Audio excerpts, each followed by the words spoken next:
하나님이 주신 나의 인생 전환점이라는 제목으로 하나님의 말씀을 약속으로 받도록 하겠습니다. 하나님은 살리시는 분이십니다. 하나님은 말씀으로 모든 것을 살리십니다. 이것은 하나님의 뜻입니다. 요한복음 6장 39절에서 40절에 예수님께서 말씀을 하셨습니다. 나를 보내신 이의 뜻은 내게 주신 자 중에 내가 하나도 잃어버리지 아니하고 마지막 날에 다시 살리는 이것입니다. 내 아버지의 뜻은 아들을 보고 믿는 자마다 영생을 얻는 이것이니 마지막 날에 내가 이를 다시 살리리라. 이렇게 말씀해 주셨습니다.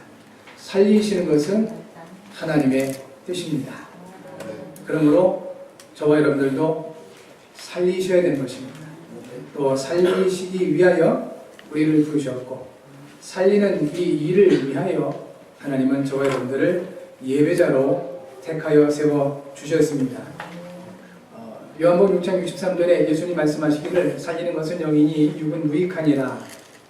내가 너에게 이른 말이 영이요 생명이니라 하셨습니다. 무엇으로 살리냐면 말씀으로 살리시는 겁니다. 우리도 말씀으로 살아날 수가 있고 말씀으로 살아났습니다. 그리고 하나님은 우리를 통해서 말씀으로 죽은 현장을 살리기를 원하십니다. 하나님의 말씀으로 죽은 영혼을 살리기를 원하십니다. 하나님은 그 말씀으로 죽은 경제도 살리기를 원하십니다. 우리 하나님께서 말씀으로 모든 것을 창조하셨기 때문에 그렇습니다. 하나님이 말씀으로 창조하기 이전 그 상태가 창세기 1장 2절에 기록되어 있습니다. 혼돈하고 공허하며 흑암이 기품이 있다고 했습니다. 하나님의 형상으로 창조된 사람에게 하나님의 말씀이 임하지 않으면 똑같은 현상이 일어납니다. 우리 사람에게도 하나님 말씀이 임하지 않으면 혼돈하게 되어 있습니다. 그리고 공허하게 되어 있고요. 흑암이 깊어지게 되어 있습니다. 우리에게 하나님의 말씀이 임하면 증거가 일어나게 됩니다.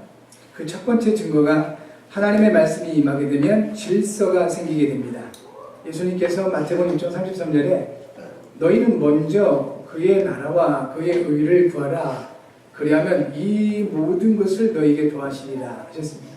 먼저 할 것을 말씀해 주셨습니다. 하나님 나라와 의가 먼저 되면 이 모든 것, 곧 우리가 이 육신을 가지고 세상에 살아가는 데 있어서 필요한 것들을 말씀하십니다. 먹는 거, 입는 거, 마시는 거, 생활하는 거, 이 부분들은 더하게 하시겠다라고 약속해 주신 것입니다. 먼저 할 것과 나중에 할 것이 분명해집니다. 하나님의 말씀이 임하면 중요한 것과 덜 중요한 것이 분명하게 보여지게 됩니다. 하나님의 말씀으로 질서가 생기면 선택도 쉬워지고 선택이 쉬워지면 갈등이 없어지게 됩니다.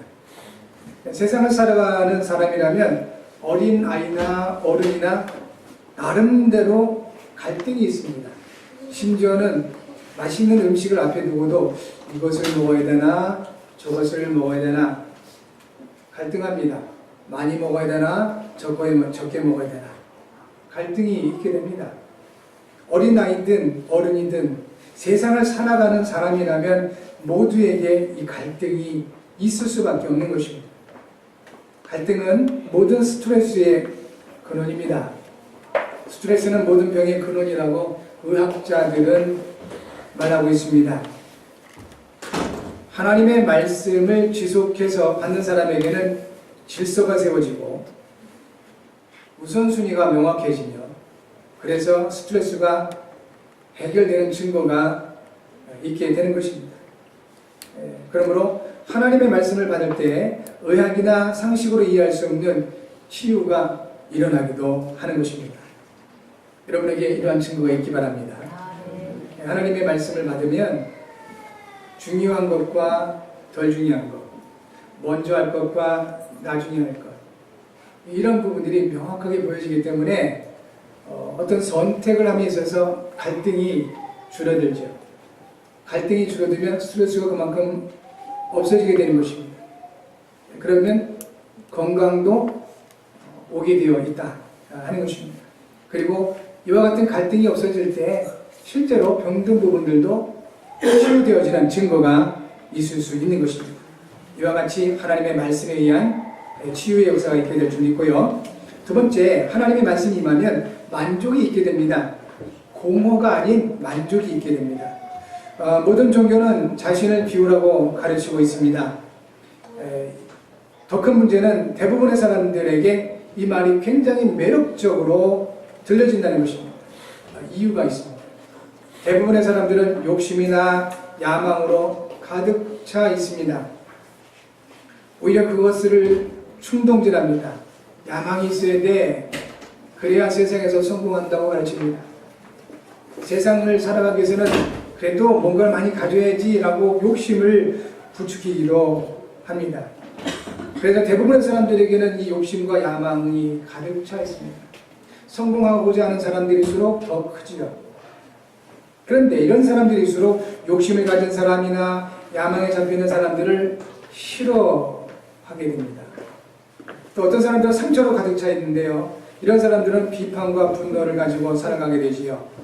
또 이런 분들은 비판하는 사람, 그리고 굉장히 또 이렇게 상처 있는 사람들을 싫어하게 됩니다. 왜냐하면 자기 모습이 보여지기 때문에 그렇습니다. 그래서 사람들에게는 자신을 비워라 이런 말들이 굉장히 매력적으로 와닿는, 나는 안 되는데 그런 부분들이 좋게 느껴질 수 있기 때문에 그렇습니다. 예수님께서는 우리에게 비우라고 말씀하지 않으셨습니다. 오히려 채울 것을 말씀해 주셨습니다. 예수님께서 마태복음 12장 43절에서 45절을 통해 비워진 사람들에게 나타나는 영적 형상을 말씀하여 주셨습니다. 단순히 비우고 청소되어 있는 그런 사람 심령 속에 악한 영이 자기보다 더 악한 영 일곱을 데리고 들어가서 나중 형편이 처음보다 못하게 된다고 말씀해 주셨습니다. 이것이 종교의 폐단입니다. 종교가 다 좋은데 좋은 말도 많이 하고 가르치러 가는데 가장 안 좋은 부분이 이 부분입니다.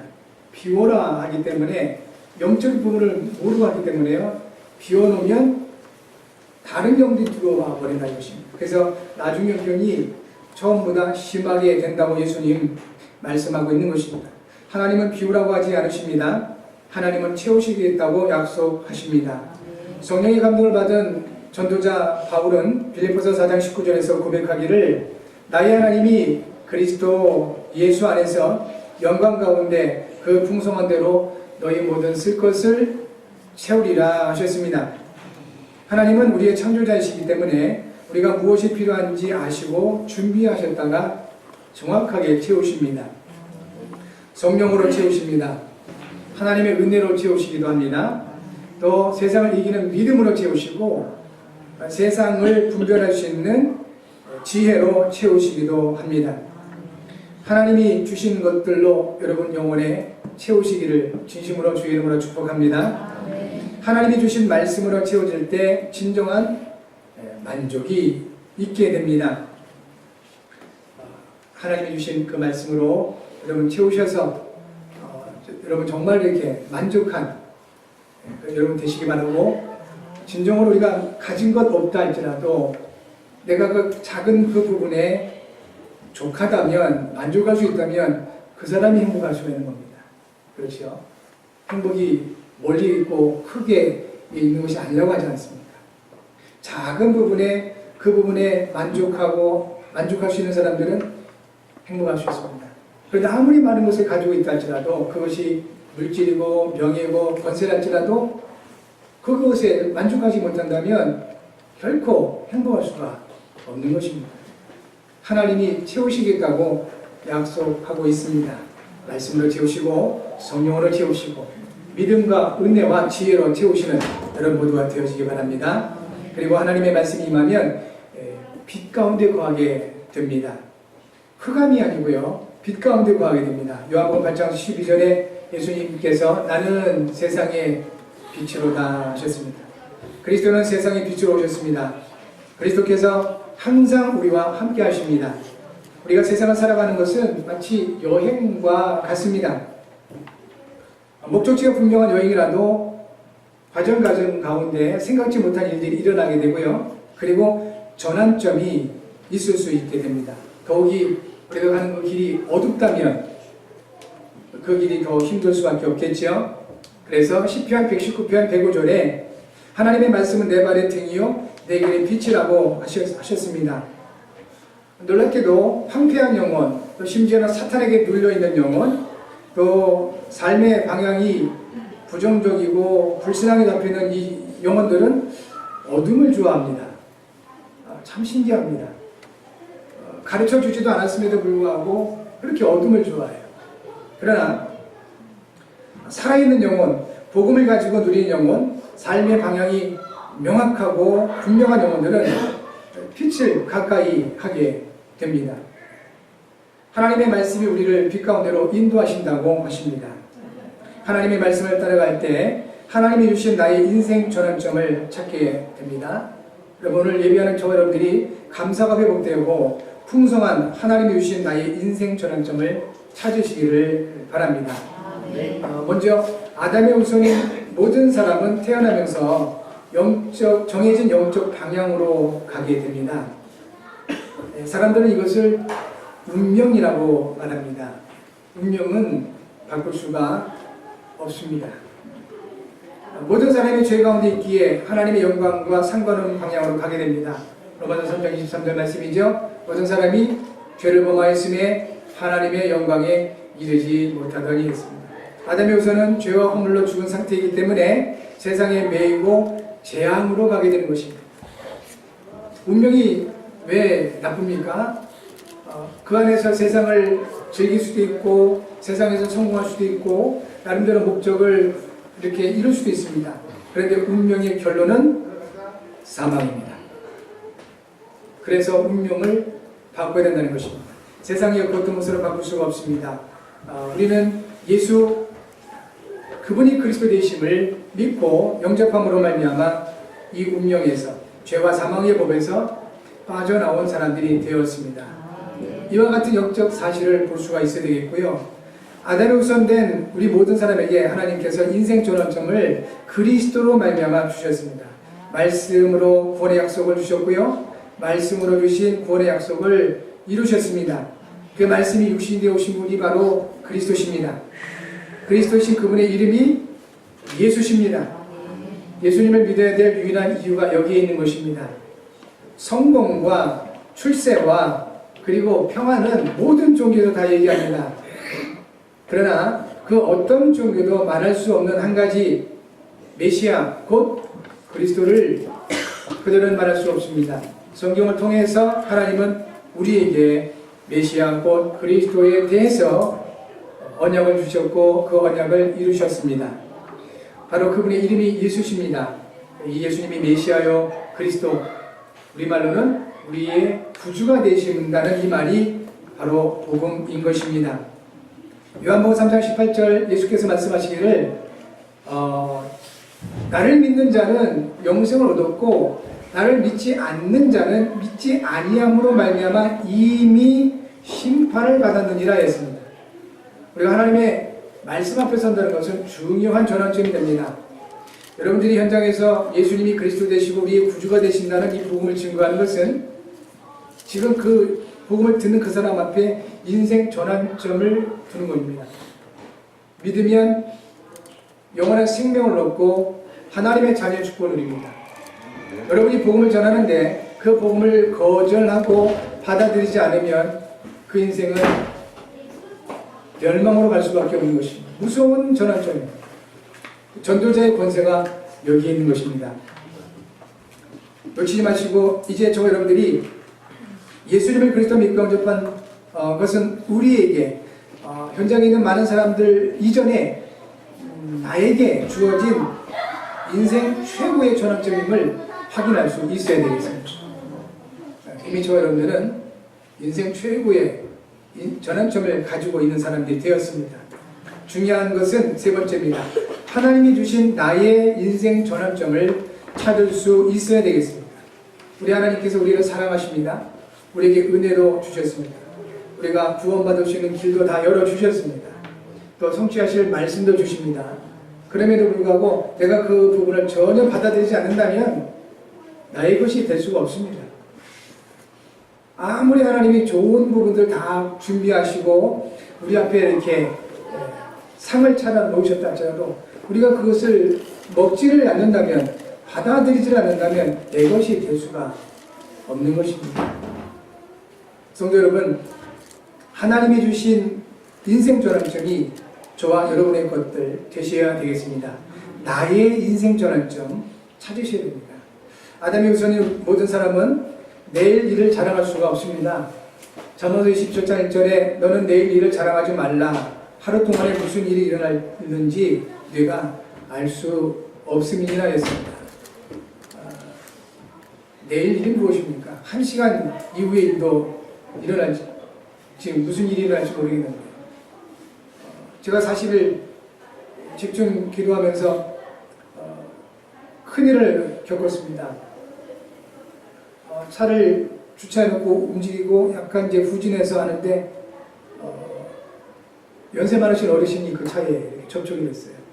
너무 놀래가서 이렇게 119도 부르고 병원에 입원시켜드리고 했는데 순간입니다. 그걸 보면서 정말 순간이구나.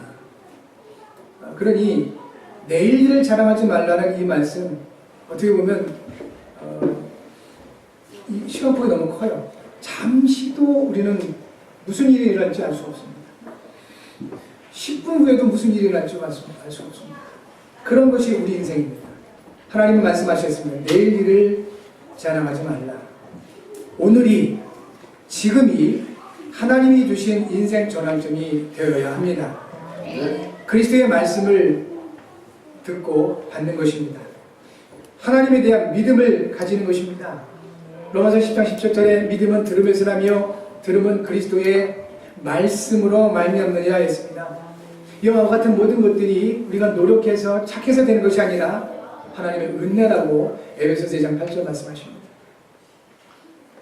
우리가 하나님의 말씀을 듣고 받으면 영원한 형벌에서 영원한 생명으로, 저주와 심판에서 축복의 보상으로, 영적 사망에서 영적 생명으로 인생이 전환되는 것입니다. 바로 저와 여러분들이 이와 같은 인생 전환을 가진 사람들이 된 것입니다. 기차가 레일을 따라 움직이듯이 모든 사람에게는 보이지 않는 영적 레일이 있습니다. 덩치가 아무리 큰 기차를 할지라도, 아무리 빠른 기차를 할지라도, 또 반대로 작은 기차나 느린 기차든 상관없이 모든 기차는 레일 위를 움직이게 되어 있습니다. 마찬가지로 모든 사람에게는 영적 레일이 있어서 그것을 따라서 움직이게 됩니다. 불신자들은 사탄이 깔아놓은 운명이라는 영적 레일 위를 가고 있는 것입니다. 거기서 즐길 수도 있고요. 또 성공도 할 수 있습니다. 제가 부산에서 고등학교를 다녔습니다. 방학 때 여기 고향으로 돌아오면 학생이 무슨 돈이 있겠습니까? 그 당시 비둘기 열차 12시간 걸렸습니다. 12시간 기차를 타고 쭉 올라오면 기차 안에서 팔도의 사투리를 다 듣게 됩니다. 노래도 부르고 게임도 하고 이렇게 하면서 사람들이 올라가요. 재밌었습니다. 그래서 그때 배운 것이 여행은 많은 것을 배우게 하는구나. 그리고 여행은 나를 많이 돌아보게 하는구나. 그런 생각들을 하게 되었습니다.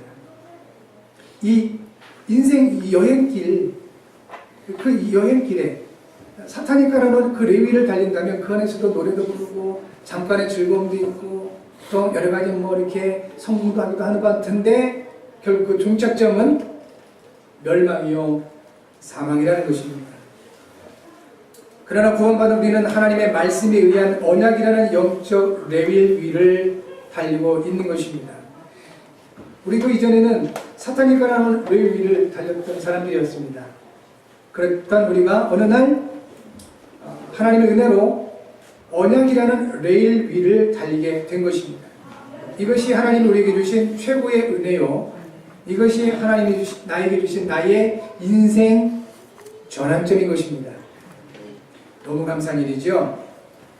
제가 지금까지 살아오면서 제 깊은 중심에 표현은 잘 안 해도 말은 안 해도 너무너무 감사한 분들이 많이 있습니다.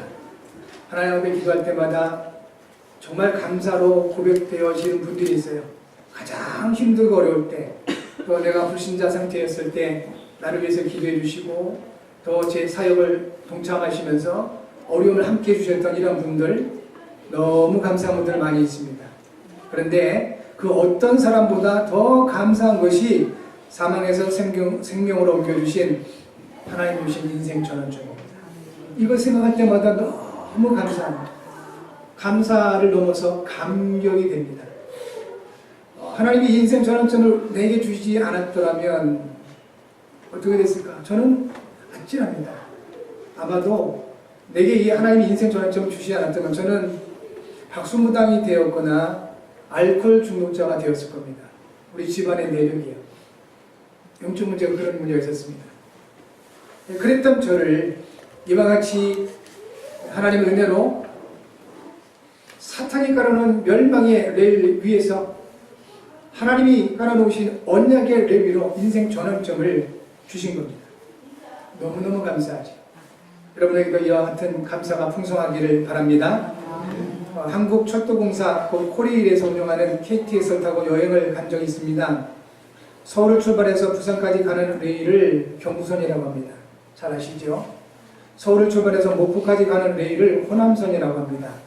전혀 다른 목적지지만 이 두 레일은 오송이라는 지역까지는 같습니다.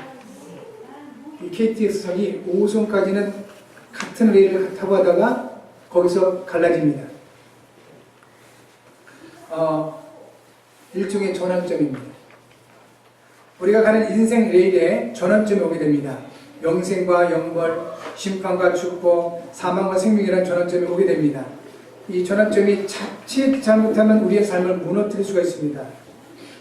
왜냐하면 길을 선택해야 되기 때문에 그렇습니다. 선택을 잘못하거나 선택을 하면서 너무 오래 갈등하게 되면 스트레스 받고 스트레스가 심해지면 삶이 무너지게 됩니다. 병이 걸리거나 삶이 무너지기 쉽습니다. 심하면 자살까지도 가는 것이 그 출발선이 갈등이요, 그것이 스트레스요, 그런 결과가 오는 것입니다. 그래서 저와 여러분들은 평상시입니다. 평상시 하나님의 말씀을 받아야 합니다. 평상시 하나님의 말씀에 인도를 받아야 되는 것입니다. 그래서 인생 전환점이 왔을 때 갈등하지 않을 정도로 당연히 그 말씀 따라가면 되겠죠. 그럼 갈등 안 하게 되고, 갈등하느라고 스트레스 받지 않아도 되고, 병 걸리지 않아도 되고, 삶이 무너지지 않아도 되는 겁니다. 그러니까 하나님 말씀을 평상시 따라가는 사람들은 오히려 인생 전환점이 오게 되면 이 전환점을 도약의 발판으로 삼을 수가 있습니다. 그러므로 성경에 나와 있는 믿음의 선진들, 히브리서 11장이나 로마서 16장, 또 역사에 나와 있는 미인들을 보면 문제가 없었던 게 아닙니다. 상당한 많은 문제가 있었는데 그 문제가 뭡니까? 결국 선택이에요. 이렇게 될지 저렇게 될지, 무엇을 먼저 할지 나중에 할지, 이런 선택입니다. 이러한 그 선택에 있어서 정확하게 바르게 선택한 사람들은 한 시대를 살리는 데 쓰임받게 됩니다. 근데 그렇지 못한 사람들은 삶이 무너지게 되는 것이죠. 사랑하는 성도 여러분, 하나님께서 우리를 사랑하심으로 말씀이 육신되어 오셨습니다. 예수님이 그리스도로 오셨습니다. 십자가를 통해 모든 문제를 이미 해결해 주셨습니다. 예수님을 그리스도를 믿고 영접하면 영원히 함께 하시겠다 약속해 주셨는데요. 이제 저와 여러분들은 하나님이 주신 언약의 레일을 달려야 되겠습니다. 하나님은 우리 앞에 영원한 생명이라는 레일을 깔아놓으셨습니다. 그리스도 안에 있는 우리는 혹시 지금도 운명과 불신앙이 그 레일 위에 설 수도 있습니다. 자꾸 속을 수 있거든요. 그럴 때 빨리 언약의 레일로 전환해야 되겠다. 이를 위해서 하나님의 말씀을 받으시고 구원의 감사와 감격을 누리시는 여러분 되셔야 되겠습니다. 결론입니다. 그리고 꼭 미션으로 실천하셔야 될 내용입니다. 하루에 한 번 정도는 하나님의 언약을 찾으시고 힘을 얻는 기도 시간을 가져보시기 바랍니다. 하루에 한 번 정도는 하나님의 언약을 확인하시고 행복한 시간을 찾아보시기 바랍니다. 다른 어떤 것도 필요치 않을 정도로 말씀을 생각하면서 행복한 그런 시간들을 찾아보시기 바라고, 그리고 특별히 저녁 시간에 하나님의 언약을 통해서 내게 부족했던 부분들, 치유가 필요한 부분들을 가지고 기도하시면서 하나님의 치유의 능력을 누리시는 여러분 모두가 되어지기를 바랍니다. 그래서 실천과 적용입니다. 매일 언약을 묵상하면서 오늘을 누리는 기도 시간 가져보시기 바랍니다. 매 순간을 하나님이 주신 인생 전환점으로 내가 구원받은 하나님의 자녀다. 나는 멸망의 길을 벗어나서 언약의 길로, 생명의 길로 가고 있는 사람이다. 이 사실을 확인하시면서 승리하신 여러분 모두가 되어지기를 주 이름으로 축복합니다. 기도 제목 같이 한번 읽겠습니다. 주보에 기록되어 있죠? 같이 읽습니다. 하나님 아버지, 모든 문제를 해결하시고 항상 나와 함께 하시는 그리스도 안에서 오늘이 하나님이 주신 나의 인생 전환점이 되게 하소서. 오늘이 복음으로 현장을 살리며 행복한 날 되게 하소서. 이를 위해 성령으로 충만하게 하시고 인도하소서. 그리스도의 신 예수님의 이름으로 기도합니다. 아멘.